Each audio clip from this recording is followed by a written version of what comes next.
Kita ada geng kita daripada Tangkak geng belakang Asia ni.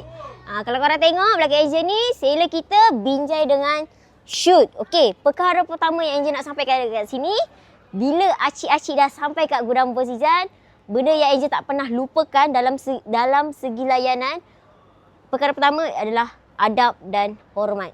Okey, adab dan hormat.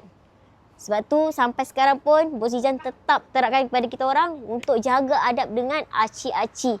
Even acik-acik datang sini hanya sekadar cuci mata, tengok-tengok, nak borak, nak membeli ke apa segala, adab nombor satu. Dan lagi satu, bila acik dah datang sini, layan seikhlas hatilah. Apa saja persoalan, pertanyaan acik tentang produk, tentang perabot, kena jawab dengan jelas. Dan kita sendiri sebagai sailor ni, hari-harian kita kena fahami produk. Fahami customer, fahami produk. Itulah tips yang Angel pakai dari dulu sampai sekarang. Sebab tu, Alhamdulillah kalau korang perasan dekat gudang Bosijan, dekat Hafizah Enterprise, kebanyakan customer repeater. So ini tips yang Angel pakai untuk korang semua yang dalam bidang sale. Kalau korang rasa nak hargai korang punya customer, nak ada ramai repeater, guna tips ni daripada Angel. So, geng kita daripada Tangkak.